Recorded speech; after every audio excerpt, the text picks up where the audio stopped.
Di mana di ultimatum itu dia meminta warga Surabaya untuk menyerahkan senjata milik Jepang apabila kalian tidak mematuhi ultimatum itu sampai dengan waktu yang ditentukan. Hai, wassalamualaikum warahmatullahi wabarakatuh. Terima kasih sudah klik video ini. Oke, sebelum aku memulai video ini, aku mau nanya dulu nih sama kalian. Kalian tahu nggak sih kalau 10 November ini diperingati sebagai Hari Pahlawan Nasional? Tahu kalian kan? Aku yakin lah 100% di antara kalian pasti banyak yang tahu nih. Tapi nih pertanyaannya, apakah kalian tahu peristiwa apa yang terjadi di hari itu? Dan gimana nih awal mula tanggal 10 November ini diperingati sebagai Hari Pahlawan? Kalian tahu nggak kalau ternyata warga Surabaya kala itulah yang mempelopori adanya Hari Pahlawan? Di malam hari ini aku akan membahas sejarah diperingatinya Hari Pahlawan setiap tanggal 10 November setiap tahunnya. Tapi sebelum aku masuk ke ceritanya, aku mau disclaimer dulu kalau semua kisah yang akan aku bawakan malam ini aku rangkum dari berbagai sumber ya.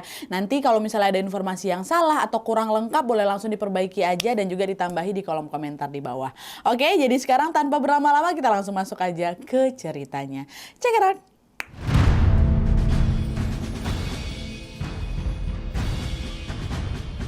Oke, sebelum masuk ke sejarah Hari Pahlawan, terlebih dahulu aku mau menjelaskan peristiwa di Hotel Yamato, ya. Karena memang peristiwa yang ada di Hotel Yamato ini tidak bisa dilepaskan dari sejarah terjadinya Hari Pahlawan.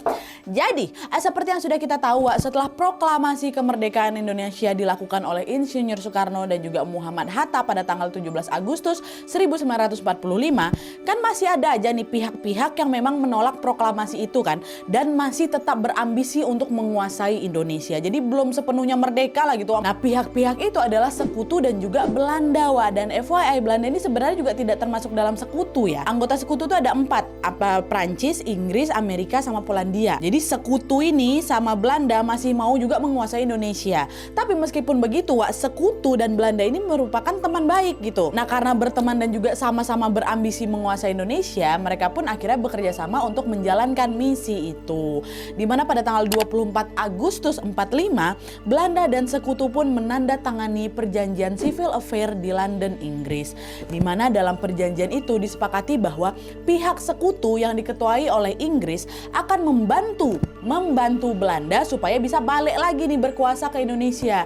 Di sini tuh sekutu ini memang emang pure mau bantuin aja gitu, Mereka ini tidak bersaing untuk menguasai Indonesia. Belanda aja lah gitu yang maju. Kenapa? Karena sekutu menganggap bahwa Belanda ini sebagai mantan penjajah Indonesia lebih berhak atas kekuasaannya kepada Indonesia gitu.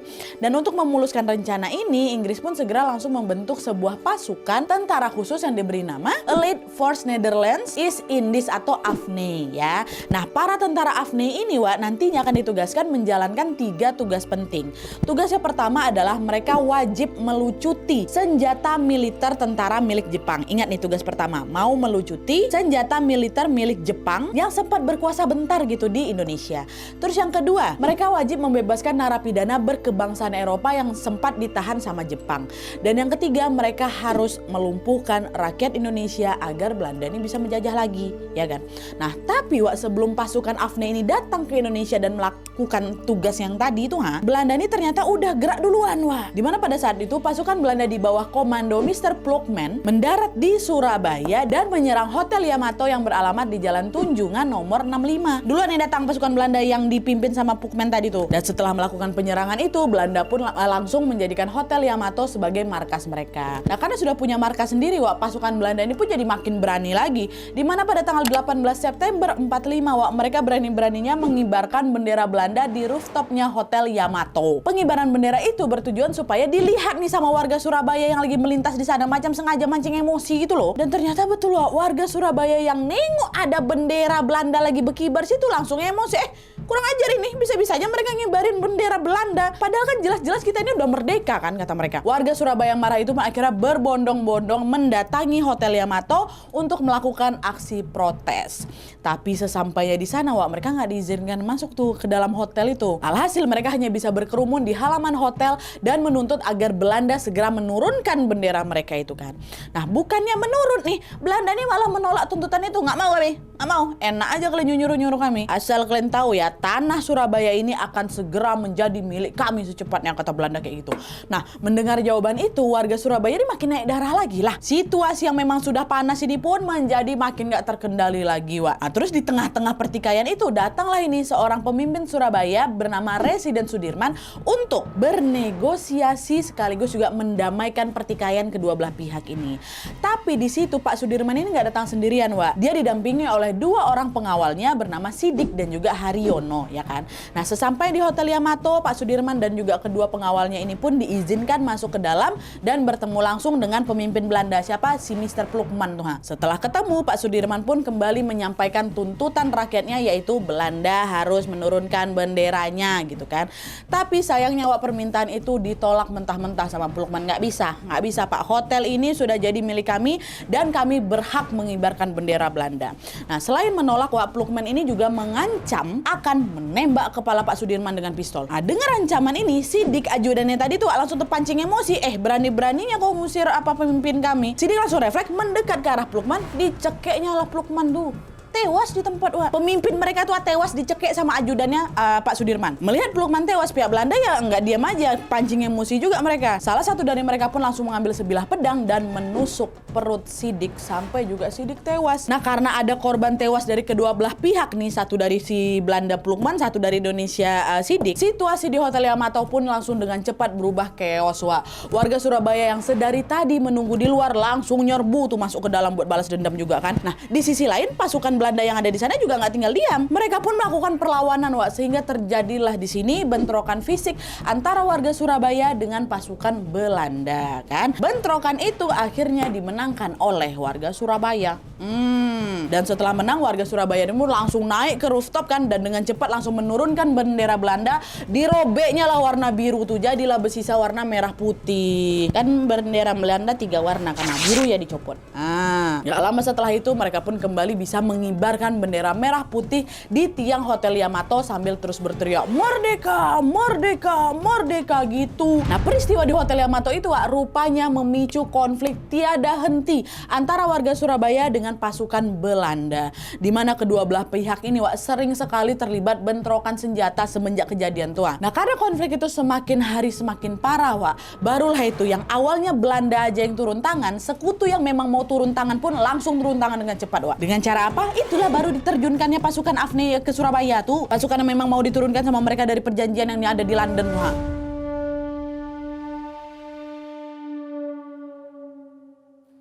Nah, di sini nih baru akhirnya pasukan AFNI tadi datang. Nah, kedatangan AFNI terjadi pada tanggal 25 Oktober tahun 45. Ada sekitar 6.000 tentara AFNI mendarat di Pelabuhan Tanjung Perak dengan dipimpin oleh seorang jenderal yang bernama Albertin Walter Southern Malabi, ya, atau dikenal dengan nama Malabi.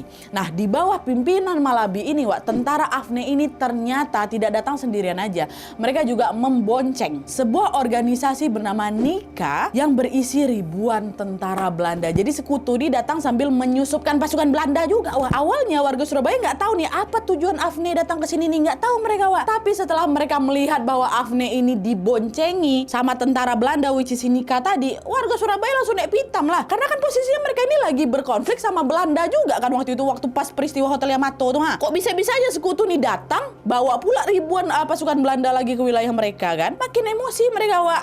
Didorong dari kemarahan itulah, Wak, akhirnya warga Surabaya yang didominasi sama pemuda kala itu segera langsung melakukan perlawanan untuk mengusir sekutu ini. Dan lagi-lagi pertempuran kedua ini dimenangkan sama warga Surabaya.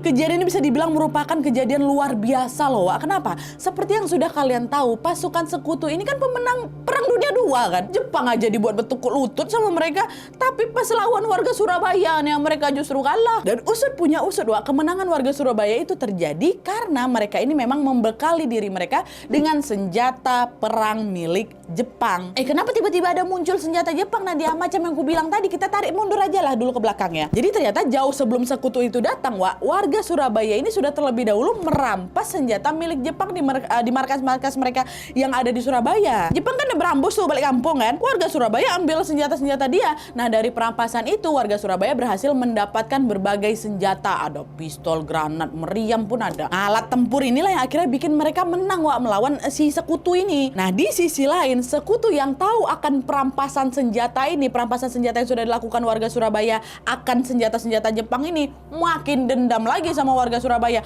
Orang tujuan pertama mereka kan juga mau ngambil itu kan, ngambil senjata-senjata bekas Jepang yang ditinggalin kan. Kan itu yang ada dalam kesepakatan mereka tuh. Mereka mau melucuti senjata milik Jepang yang tersisa di sana. Tapi belum juga mereka menjalankan tugas itu, senjata incaran mereka sudah diambil duluan sama musuh mereka, which is warga Surabaya. Udahlah kami dikalahkan, incaran kami dirampas pula, makin gak terimalah mereka. Nah, karena tidak terima itulah Wak, pada tanggal 27 Oktober 45, pemimpin militer sekutu yang bernama Jenderal Douglas Hawthorne mengeluarkan sebuah ultimatum. Di mana di ultimatum itu dia meminta warga Surabaya untuk menyerahkan senjata milik Jepang yang memang sudah mereka rampas kepada sekutu dalam waktu 48 jam. Nah, apabila kalian tidak mematuhi ultimatum itu sampai dengan waktu yang ditentukan, sekutu akan mengambil tindakan tegas, yaitu menembak mereka langsung di tempat. Ya, nah mengetahui adanya ancaman itu, warga Surabaya nggak ada takut sama sekali Wak. Mereka justru merasa tertantang lagi untuk berperang dalam skala yang jauh lebih besar lagi. Sehari setelah ultimatum itu diumumkan, ada sekitar 140.000 warga Surabaya yang lagi-lagi didominasi oleh pemuda ini melakukan perlawanan kepada sekutu. Nggak takut sama sekali mereka nih Wak. Wah, pertempuran dimulai diar gitu, dan setelah bertempur dengan sengit, kemenangan itu lagi-lagi dimenangkan oleh pihak Surabaya. Sampai sini berarti apa? Sekutu udah kalah 2 kali. Sekutu ya udah kalah 2 kali kalau misalnya dihitung Yamato, 3-0. Nah kan terus-terusan kalah ini Wak, sekutu merasa bahwa aduh, kedudukan kita di Surabaya udah terancam ini. Nggak bisa kayak gini nih. Kalau kita perang kita akan kalah terus. Kita harus cari cara lain nih biar warga Surabaya bisa kita taklukkan gitu kan. Udah panik mereka. Akhirnya pada tanggal 29 Oktober 45, salah satu petinggi sekutu yang bernama Jenderal Philip Christison segera langsung menemui Presiden Soekarno untuk meminta bantuan. Pak Soekarno, warga Surabaya ini nggak henti-hentinya menyerang pasukanku Pak. Tolong hentikan mereka sebelum terlambat. Kalau sampai mereka tidak bisa dihentikan, kami tidak segan-segan menyerang balik dengan pasukan yang lebih banyak. Itu kata si Philip ini kan. Nah, mendengar ancaman itu, Presiden Soekarno pun langsung gerak cepat Wak, di mana di esokan harinya tanggal 30 Oktober 45 ditemani oleh Muhammad Hatta, Wakil Presiden, dan juga Amir Syarifuddin, Menteri Penerangan, langsung tuh terbang ke Surabaya untuk mendamaikan pertikaian yang terjadi. Pada saat itu mereka dijadwalkan untuk melakukan perundingan damai dengan Jenderal Malabi, jenderal yang pemimpin sekutu di Surabaya tuh di jam yang sudah ditentukan. Nah, dalam perundingan itu Wak, pemuda Surabaya juga ikut serta tuh. Tapi mereka nggak dibolehin masuk ke dalam gedung pertemuan itu Wak. Mereka hanya menunggu di luar secara beramai-ramai nih para pemuda Surabaya nih kan. Dan setelah berunding dengan alot, Presiden Soekarno dan juga Jenderal Malabi pun akhirnya menyepakati 3 poin penting ya. Pertama, mereka sepakat bahwa ultimatum sekutu yang tadi itu tentang penyerahan senjata tadi sudah tidak diberlakukan. Terus kedua, baik sekutu maupun pemuda Surabaya harus melakukan gencatan senjata, nggak boleh ada perang lagi. Yang ketiga, sekutu diperbolehkan menguasai pelabuhan dan juga bandara Surabaya. 3 kesepakatan itu. Mendengar kesepakatan itu, warga Surabaya langsung menolak dengan keras. Mereka tidak setuju dengan poin nomor 3 Wak. Karena mereka nggak mau pelabuhan sama bandara Surabaya kami ini dikuasai sama sekutu, nggak mau kami. Dan di sisi lain pun pasukan sekutu sendiri juga keberatan sama poin tentang gencatan senjata, poin kedua. Mereka nggak mau damai. Mereka masih dendam kepada warga Surabaya karena sudah dikalahkan sebanyak 2 kali. Ya, tapi yang perlu digarisbawahi di sini Wak, yang tidak setuju itu ya anggota pasukan sekutu, bukan petingginya. Orang petingginya udah sepakat kok, Malabi sama Pak Soekarno kan dah jabat tangan lah gitu ibaratnya kan. Meskipun begitu, keputusan Jenderal Malabi dan Presiden Soekarno itu sudah bulat dan sudah tidak bisa diganggu gugat lagi. Alhasil mau tidak mau mereka pun harus mentaati kesepakatan itu. Dan setelah perundingan itu selesai, Pak Soekarno, Pak Hatta, dan juga Pak Amir pun bertolak kembali ke Jakarta. Sementara itu Jenderal Malabi dan juga pasukannya kembalilah ke markasnya. Sampai sini semuanya berjalan aman-aman aja Wak setelah kesepakatan itu. Hingga beberapa saat kemudian terjadilah sebuah peristiwa tragis yang menimpa Jenderal Malabi, pemimpin sekutu. Nah, peristiwa tragis inilah Wak yang menjadi cikal bakal pecahnya perang di 10 November di Surabaya.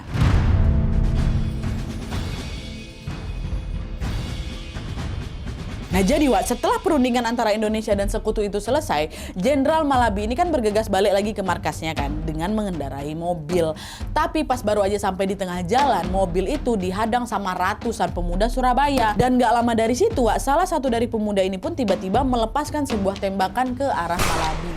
Tepat sasaran, mati Malabi di tempat. Nah, kematian Malabi itulah Wak yang tentunya langsung memancing amarah tentara sekutu nih. Dengan cepat mereka langsung melemparkan bom granat ke arah pemuda Surabaya sebagai aksi balasan. Bom itu pun meledak dan mengakibatkan beberapa pemuda terluka parah Wak. Kericuhan pun kembali terjadi lagi dan pertempuran antara sekutu dan juga pemuda Surabaya itu tidak bisa terelakkan lagi Wak. Perang lagi, mereka nggak jadi gencatan-senjata tuh. Nah di sisi lain kabar tewasnya Malabi ini pun langsung juga lah tersebar pastinya dan didengar sama Jenderal Philip, jenderal yang tadi berunding sama Pak Soekarno tuh kan. Jenderal Philip ini pun langsung marah besar dan mengumumkan bahwa mereka akan melakukan aksi balas dendam. Dan pengumuman balas dendam itu pun ternyata membuat pemerintah Indonesia jadi cemas Wak di situ memang. Karena mereka sadar bahwa ancaman ini bukan ancaman main-main nih. Sekutu di sini pasti akan mengerahkan pasukan dan juga senjata canggih mereka demi meluluh lantakkan Surabaya. Ibarat udah ngamuk kali lah sekutu nih kan. Nah khawatir dengan rencana itu akhirnya Presiden Soekarno pun berinisiatif mengundang Jenderal Philip untuk melakukan perundingan. Dalam perundingan itu Wak, dia pun bernegosiasi agar sekutu mau berdamai dengan warga Surabaya. Tapi Jenderal Philip ini terang-terang langsung menolak negosiasi itu. Nggak bisa, kami nggak mau berdamai ya. Warga Surabaya ini sudah mengalahkan kami 2 kali dan sekarang saatnya kami membalas dendam besar-besaran atas apa yang sudah mereka lakukan kepada Malabi. Dan ternyata ucapan Jenderal Philip itu bukan sekedar omong kosong Wak. Pada tanggal 7 November 45, 7 November ya, sekutu pun mengeluarkan sebuah ultimatum yang lagi-lagi berisi soal ancaman kepada warga Surabaya. Dalam ultimatum itu Wak, sekutu ini memaksa warga Surabaya untuk mengibarkan bendera putih sebagai tanda menyerah. Dan apabila mereka tidak mau mematuhi aturan itu, sekutu tidak segan-segan membumi hanguskan Surabaya dan juga seisinya.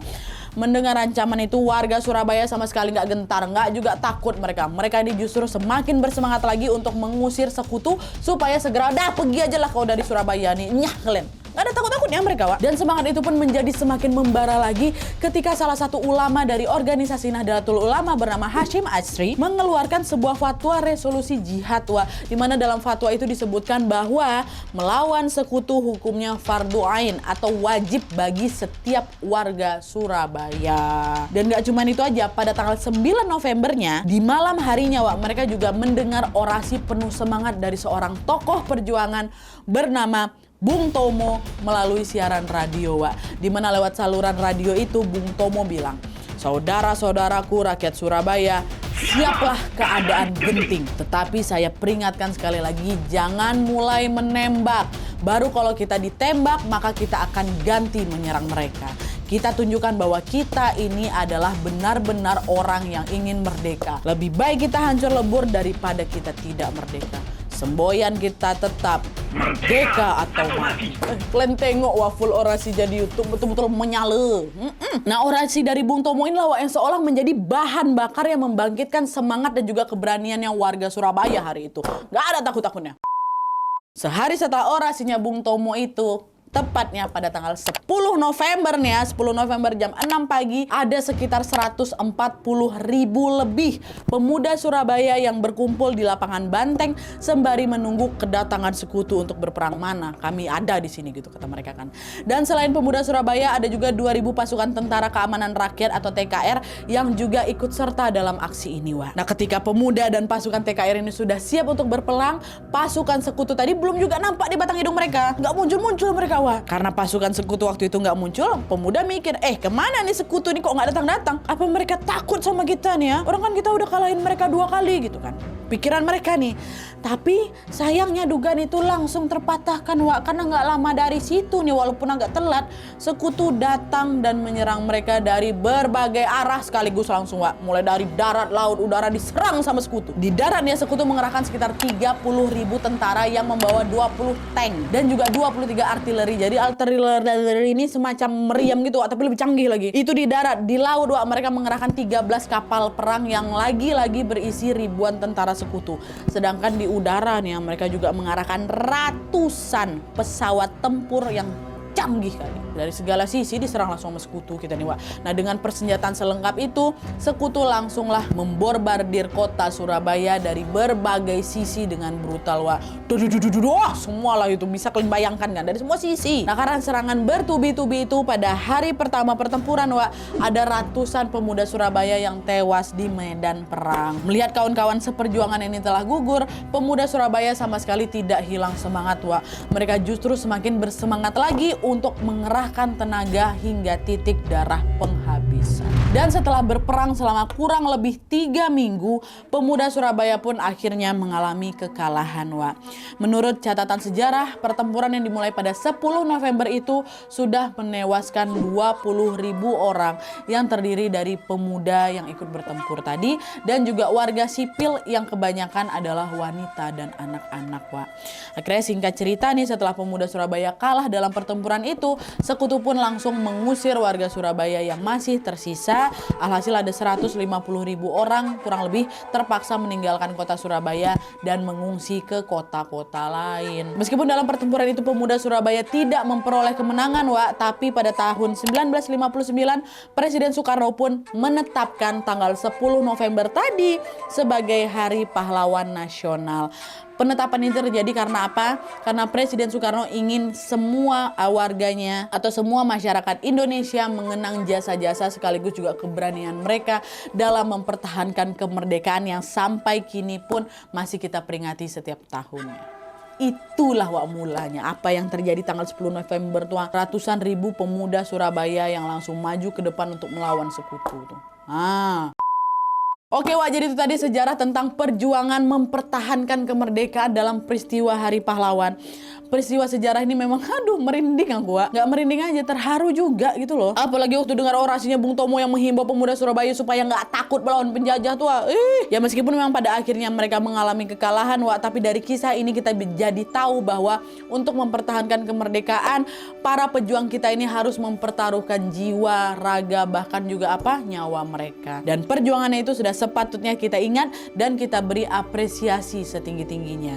Tanpa pengorbanan mereka, Wak, mungkin hari ini, detik ini kita masih hidup di bawah cengkraman penjajah dan tidak bisa merasakan indahnya menjadi sebuah bangsa yang merdeka. Oleh karena itu, mari bersama-sama kita doakan semoga para pejuang kita yang gugur dalam perjuangan meraih kemerdekaan ini ataupun perjuangan mempertahankan kemerdekaan dapat memperoleh tempat yang terbaik di sisi Tuhan Yang Maha Esa. Amin ya Rabbal Alamin. Semoga jasa-jasa beliau dapat menjadi amal yang baik sebagai bekal jalan menuju surga. Amin ya Allah. Oke, Wak, jadi gimana menurut kalian soal kisah ini? Apakah kakek atau nenek kalian pernah menceritakan pengalaman mereka pada saat terlibat di pertempuran 10 November 45? Atau mungkin ada warga Surabaya juga nih yang tahu lebih lengkap lagi soal apa yang terjadi di tanggal 10 November itu? Boleh tulis semua cerita kalian di kolom komentar di bawah. Sekali lagi juga aku mohon maaf kalau misalnya ada informasi yang kurang lengkap atau kurang jelas, kalian boleh perbaiki dan juga tambahin aja di kolom komentar di bawah, Wak, ya. Oke, Wak, jadi sekian dulu videonya. Terima kasih banyak yang sudah menonton. Kalau kalian suka video ini, klik like-nya. Jangan lupa komen di bawah untuk ide dan saran-saran untuk video selanjutnya. Jangan lupa nyalain notifikasinya supaya kalian tahu kalau aku upload video baru. And as always, jangan lupa untuk klik tombol subscribe supaya kalian sama-sama tahu informasi menarik dan menegangkan dari channel aku.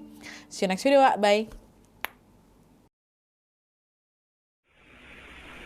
Saudara-saudara rakyat Surabaya, siaplah, keadaan genting. Tetapi saya peringatkan sekali lagi, jangan mulai menembak.